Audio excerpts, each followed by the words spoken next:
আসসালামু আলাইকুম প্রিয় শিক্ষার্থী বন্ধুরা, সেল ফরম্যাটিংয়ের সবথেকে গুরুত্বপূর্ণ বিষয় নাম্বার ফরম্যাটিং, সেটি নিয়ে আমরা আলোচনা করছিলাম গত পর্বে।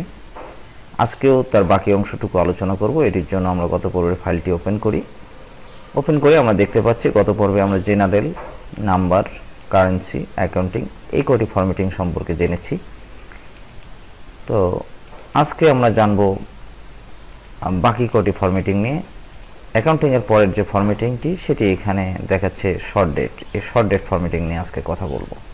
তো এই সেলটি, নিচের সেলটি, এটি দেখা যাচ্ছে এখন জেনারেল অবস্থায় আছে। এটিকে যদি আমরা শর্ট ডেট ফরম্যাটে করে নিই, এখানে শর্ট ডেটে ক্লিকের মাধ্যমে, তাহলে আমরা যদি এখানে শর্ট ডেটে ক্লিক করি সেক্ষেত্রে আমাদের এই সেলটি কিন্তু শর্ট ডেট ফরম্যাটিং হয়ে গেছে। এটি কিন্তু ডেট ফরম্যাট দেখাচ্ছে। তাহলে আমরা এখানে উপরে লিখে রাখি শর্ট ডেট। এটি শর্ট ডেট বা লং ডেট যে ফরম্যাটই থাকুক না কেন, এটিতে যখন আমরা ক্লিক করব তখন কিন্তু এখানে ডেট কথাটি দেখাবে। যেমন এখানে আমাদের দেখাচ্ছে জেনারেল, এখানে দেখাচ্ছে কারেন্সি, এখানে দেখাচ্ছে অ্যাকাউন্টিং, তেমনি এখানে দেখাবে শুধু ডেট। এবং লং ডেটের ক্ষেত্রেও কিন্তু আমরা যদি এটিকে লং ডেটে ক্লিকের মাধ্যমে এই সেলটিকে লং ডেটে রূপান্তরিত করি সেক্ষেত্রেও কিন্তু এটি ডেট দেখাবে। তাহলে লং ডেট আর শর্ট ডেট দুটিতেই আমরা কিন্তু এখানে দেখতে পাবো ডেট। তো এটিতে আমরা ডিফাইন করে দিলাম লং ডেট। আমরা জাস্ট বোঝার জন্য লিখে রাখলাম, এটি না হলে কোনো প্রয়োজন নেই। তাহলে এটি হচ্ছে শর্ট ডেট আর এটি হচ্ছে লং ডেট।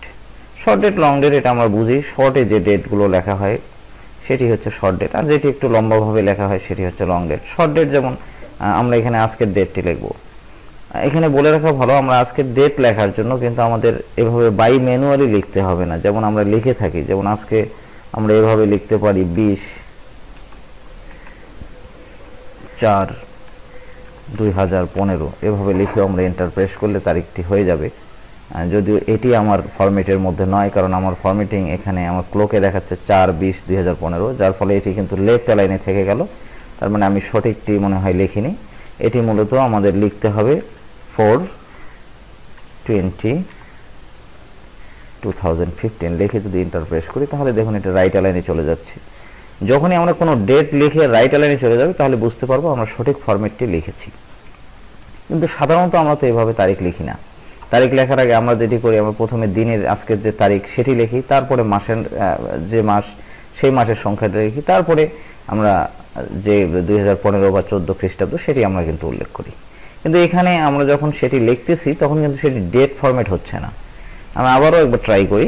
এখানে যখন আমরা এভাবে লিখতে যাচ্ছি 20/4/2015, তখন কিন্তু আমি দেখতে পাচ্ছি এটি আমার লেফট অ্যালাইনে থেকে যাচ্ছে। আর লেফট অ্যালাইনে থাকা মানে আমি কিন্তু সঠিক ফরম্যাটে, মানে আমার কম্পিউটার যে ফরম্যাটটা সাপোর্ট করতেছে সেই ফরম্যাটে আমি ডেট লিখিনি। তাহলে এটি মূলত আমার কম্পিউটার সাপোর্ট করতেছে যেটা, সেটি হচ্ছে, আমি ক্লোকে দেখে নেব এখানে রাইট কর্নার থেকে।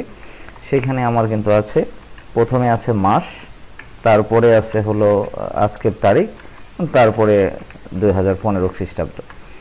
এভাবে লিখলে কিন্তু আমার রাইট অ্যালাইনে চলে যাচ্ছে।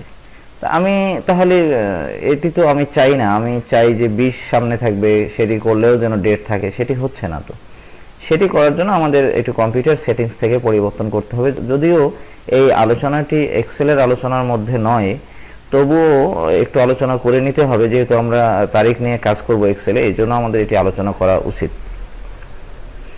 তো এটি চেঞ্জ করার জন্য আমাদের যা করতে হবে তাহলে আমাদের যেতে হবে কম্পিউটারে স্টার্ট থেকে যেতে হবে কন্ট্রোল প্যানেল থেকে যেতে হবে রিজিয়ন অ্যান্ড ল্যাঙ্গুয়েজে আমরা যদি ক্লিক করি তাহলে আমাদের আরেকটি ডায়লগ বক্স আসবে। সেখান থেকে আমরা দেখতে পাচ্ছি যে আমাদের ডেটটি সঠিক, এখানে শর্ট ডেট ফরম্যাটটি এখান থেকে আমাদের সিলেক্ট করে দিতে হবে। এখানে শর্ট ডেট হচ্ছে আজকের যে ডেট, সেটি ডেট, মান্থ, ইয়ার, এটি আমাদের সিলেক্ট করে দিতে হবে। এখানে দেখাচ্ছে মান্থ, ডেট, ইয়ার। তাহলে এখানে ডেট, মান্থ, ইয়ার এটিতে ক্লিক করে বা সিলেক্ট করে আমরা যদি অ্যাপ্লাই করি এবং ওকে করি, সেক্ষেত্রে আমাদের কিন্তু এখানকার ডেটটি আমাদের যেভাবে দরকার সেভাবে হয়ে গেছে, 20/4/2015। এখন আমরা যদি এখানে 20/4/2015 লিখে এন্টার দেই তাহলে এটি অটোমেটিক কিন্তু আমাদের তারিখ, আজকের যে তারিখটি যেভাবে লিখলে সুন্দর দেখায় সেটি কিন্তু করে দিচ্ছে শর্ট ডেট। লং ডেটের ক্ষেত্রে একই, আজকের তারিখটি 20/4/2015 লিখে যদি আমরা এন্টার প্রেস করি, তাহলে সেক্ষেত্রে এরকম দেখাচ্ছে, মানে আমাদের এই কলামে জায়গা হচ্ছে না, কলামটি বাড়িয়ে নেই বা এখানে ডাবল ক্লিক করি, তাহলে আমরা দেখতে পাচ্ছি যে আজকের যে দিনের যে নামটি মানডে এপ্রিলের 20 এবং 2015, এটি কিন্তু পুরোটাই আমাদের দেখাচ্ছে। এখানে দেখাচ্ছে একটু শর্টভাবে, এখানে দেখাচ্ছে একটু লম্বালম্বিভাবে, এই জন্য এটি শর্ট ডেট, এটি হচ্ছে লং ডেট।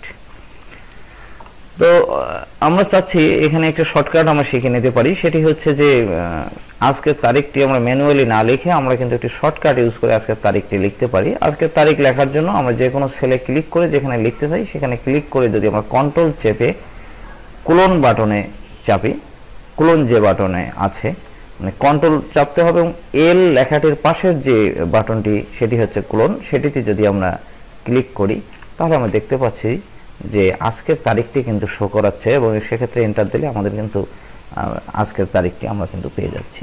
এটি যে কোনো সেলে এবং সেটি কিন্তু অটোমেটিক্যালি এখানে ডেট ফরম্যাট শো করাচ্ছে, আমাদের এটি কিন্তু আর ডেট করতে হচ্ছে না। এর পরের যে অপশনটি সেটি হচ্ছে টাইম। টাইমের ক্ষেত্রে আমরা বলবো আমি এখানে টাইম লিখে রাখি, তাহলে নিচের এই সেলটি এখন আছে জেনারেল অবস্থায়, এটিকে আমরা টাইম ফরম্যাট করে নেব। এই জন্য আমরা টাইমে ক্লিক করব, ক্লিক করলে এটি টাইম ফরম্যাট হয়ে যাবে এবং এখানে টাইম দেখাবে।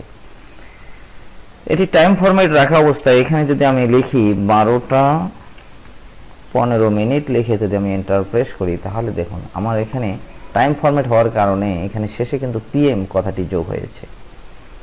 এটি যদি এরকম হতো যে এটি আমি টাইম ফরম্যাট করিনি, তাহলে আমাকে কিন্তু ম্যানুয়ালি সব লিখে দিতে হতো, যেমন এভাবে লিখতে হতো 12টা, তারপরে কোলন দিয়ে 15, তারপরে কোলন দিয়ে 00, তারপরে স্পেস দিয়ে পিএম, এভাবে লিখে দিতে হতো। এটি যেমন একটা সময় সাপেক্ষ ব্যাপার, আর এটিতে কিন্তু আমাদের সেটি লাগতেছে না।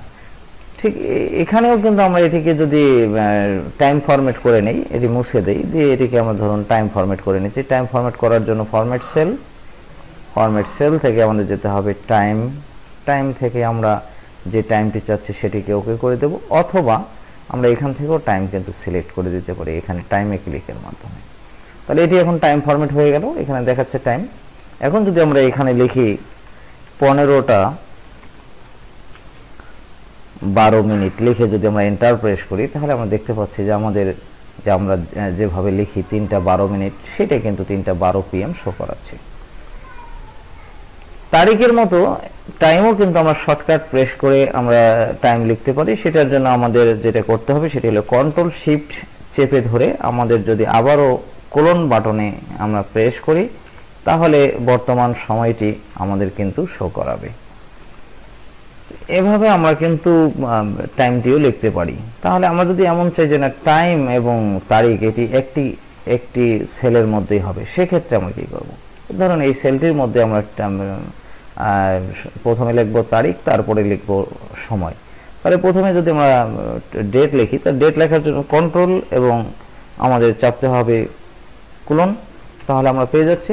স্পেস দিয়ে আমরা যদি আবার কন্ট্রোল শিফট কোলন চাপি, তাহলে সেক্ষেত্রে চেপে এন্টার প্রেস করলে আমরা কিন্তু বর্তমান সময় এবং তারিখ আমরা কিন্তু পেয়ে যাচ্ছি একই সেলের মধ্যে। এভাবে আমরা কিন্তু শর্ট ডেট, লং ডেট এবং আমরা একই সেলের মধ্যে কিন্তু টাইম অ্যান্ড ডেট আমরা কিন্তু লিখতে পারি। এরপরে যেটি থাকতেছে সেটি হলো পার্সেন্টেজ। আমি ধরুন এটাকে আমি পার্সেন্টেজ রূপান্তরিত করব। এটি এখন জেনারেল অবস্থা আছে, তাহলে এই সেলটিকে আমি করব পার্সেন্টেজ। এদিকে পার্সেন্টেজ আমি লিখে রাখলাম, তাহলে আমার এই নিচের সেলটি দেখাচ্ছে পার্সেন্টেজ। আমি কিন্তু পার্সেন্টেজ করার জন্য এখান থেকে পার্সেন্টেজ ক্লিক করে নিয়েছি। আমরা এভাবে না করেও এভাবে করতে পারি, এখানে রাইট বাটন ক্লিকের মাধ্যমে ফরম্যাট সেল থেকে পার্সেন্টেজ এবং ওকে করলেই কিন্তু এটি পার্সেন্টেজ হয়ে যাচ্ছে। তাহলে এই পার্সেন্টেজ থাকা অবস্থায় আমাদের যে সুবিধাটা সেটা হচ্ছে আমরা যদি এখন 100% লিখতে যাই, শুধু 100 লিখে দিলে এখানে পার্সেন্ট হচ্ছে। এবং এটিকে সিলেক্ট করে আমরা যদি ফরম্যাট পেইন্টারের সাহায্যে পুরো ফরম্যাটটাকে নিচের দিকে আমরা অ্যাপ্লাই করি, তাহলে যে সুবিধাটা হচ্ছে আমরা এখানে 50 লিখলেই 50%, এখানে 40 লিখলেই 40%, এখানে 75 লিখলে 75%। তার মানে আমাদের লেখার পরে আর কোনো পার্সেন্টেজ কিন্তু দিতে হচ্ছে না। এখন দেখা যাচ্ছে যে আমরা কিন্তু লিখতেছি পার্সেন্টেজ ঠিকই, কিন্তু আমাদের এই দশমিকের পরে 2 ডেসিমাল কিন্তু দেখাচ্ছে, দুটি শূন্য দেখাচ্ছে। আমরা তো এটি চাচ্ছি না, আমরা ডাইরেক্ট হচ্ছে 75%, সেক্ষেত্রে আমাদের যা করতে হবে, আমাদের শুধু ডেসিমাল প্লেসগুলোকে ডিক্রিজ করে দিতে হবে। যেমন এটি 75.00 আছে, এখানে ডিক্রিজ করে দিলে আমরা কিন্তু এখানে শুধু 75% করে দিতে পারবো। এই হচ্ছে পার্সেন্টেজ আমাদের বিভিন্ন কাজে যখন ব্যবহার হবে তখন আমরা পার্সেন্টেজের এরকম ফরম্যাট করে নেব, যার ফলে আমাদের অনেকটা সময় বাঁচবে, আমাদের বারবার পার্সেন্টেজ কথাটি লিখে দিতে হবে না। এরপরে যেটি থাকতেছে সেটি হচ্ছে ফ্র্যাকশন আমরা সবাই জানি। ফ্র্যাকশনটা এরকম যে 2 ভাগের 1 ভাগ আমি লিখব 1/2 এভাবে লিখতে চাই, কিন্তু এক্সেলে যদি আমরা এভাবে 1/2 লিখে এন্টার প্রেস করি তাহলে কিন্তু এটি ফ্র্যাকশন 1/2 থাকতেছে না, 01 ফেব্রুয়ারি হচ্ছে, মানে 1 ফেব্রুয়ারি হচ্ছে। এখানে যদি আমরা এরকম 7/9 লিখতে যাই সেটিও কিন্তু 7ই সেপ্টেম্বর দেখাচ্ছে, এটি কিন্তু 7/9 হচ্ছে না। তাহলে আমরা কি করব সেক্ষেত্রেই আমাদের এই ফ্র্যাকশন কথাটি ব্যবহার হবে। ফ্র্যাকশন ব্যবহারের মাধ্যমে আমরা করতে পারি এবং এটা শর্টকাটের মাধ্যমেও করতে পারি। আগে আমরা ফ্র্যাকশনটা দেখে নিই, এটিকে আমরা ডিলিট করে দিই, ডিলিট করে এই সেলটিকে আমরা করে নেব ফ্র্যাকশন, এখান থেকে করে নেব ফ্র্যাকশন। তাহলে এই সেলটি এখন ফ্র্যাকশন অবস্থায় আছে, এখানে ফ্র্যাকশন শো করাচ্ছে। এখন যদি আমরা এখানে 1/2 লিখে আমরা এন্টার প্রেস করি তাহলে এটি 1/2 হয়ে যাচ্ছে, এবং এটিকে আমরা যদি সিলেক্ট করে আমরা ফরম্যাট প্রিন্টের সাহায্যে নিচে পুরোটা অ্যাপ্লাই করি তাহলে আমরা কিন্তু ফ্র্যাকশন লিখতে পারবো। আবার এখানেও যেমন এটি এখন কাস্টম আছে, এটিকে যদি আমি এখানে ফ্র্যাকশন করি, ফ্র্যাকশন করে এটিতে যদি আমি 7/9 লিখি তাহলে কিন্তু আমি দেখতে পাচ্ছি যে আমার 7/9 লেখাটি কিন্তু শো করাচ্ছে। তাহলে আমরা যদি সেল জেনারেল অবস্থায় থাকে সেক্ষেত্রে আমরা কিন্তু ফ্র্যাকশন করতে পারতেছি না। ফ্র্যাকশন করার জন্য আমাদের কিন্তু সেলটিকে ফ্র্যাকশন ফরম্যাট করে নিতে হবে। এখন ফ্র্যাকশন ফরম্যাটের একটি শর্টকাট ব্যবহার আছে, সেটি হচ্ছে যে আমরা ধরুন এখানে লিখতে চাই 1/2, যেমন আগে আমরা লিখে দেখিয়েছি যে 1/2 লিখলে এটি চেঞ্জ হয়ে যাচ্ছে, তারিখ হয়ে যাচ্ছে। সেক্ষেত্রে আমরা যদি ফ্র্যাকশন ব্যবহার করতে চাই তাহলে শর্টকাট হচ্ছে 0 লিখে আমাদের স্পেস দিতে হবে, দিয়ে যদি আমরা 1/2 লিখে এন্টার প্রেস করি তাহলে এটি কিন্তু ফ্র্যাকশন দেখাবে, এবং সেলটি কিন্তু এখন ফ্র্যাকশন হয়েও গেছে। এক্ষেত্রে আরও যদি আমরা দেখি যে 0 লিখে স্পেস দিয়ে 7/9 লিখে যদি আমরা এন্টার প্রেস করি তাহলেও কিন্তু এটি 7/9 থাকতেছে এবং এটি ফ্র্যাকশন হয়ে গেছে। সহজ ভাষায় যে আমরা ফ্র্যাকশন করে নিতে পারি ম্যানুয়ালি। এখন কথা হচ্ছে যে আমি এই সেলটিকে সিলেক্ট করে পুরো ফরম্যাট সেলের মাধ্যমে পুরোটাকে সিলেক্ট করে দিলাম। আমার এখন কিন্তু সব সেলগুলোই যেখানে ক্লিক করি না কেন এটি কিন্তু ফ্র্যাকশন শো করাচ্ছে। দেখুন এখানে ক্লিক করলেও ফ্র্যাকশন। তাহলে এখানে যদি আমি 4/9 লিখে এন্টার প্রেস করি তাহলে ঠিক থাকতেছে। এখানে যদি 5/7 লিখে এন্টার প্রেস করি তাহলে কিন্তু ফ্র্যাকশন থাকতেছে। এখানে যদি 3/11 লিখে এন্টার প্রেস করি সেক্ষেত্রে কিন্তু আমাদের ঠিক থাকতেছে না, সেক্ষেত্রে কিন্তু 1/4 হয়ে যাচ্ছে। কিন্তু আমি এখানে লিখেছিলাম, কত লিখেছিলাম 3/11 লিখলাম, 3/11 হয়ে গেল 1/4, তাহলে তো এটি ঠিক থাকলো না, কারণ এই ফ্র্যাকশনটি আমাদের আছে মাত্র একটি করে অঙ্ক আমরা ব্যবহার করব।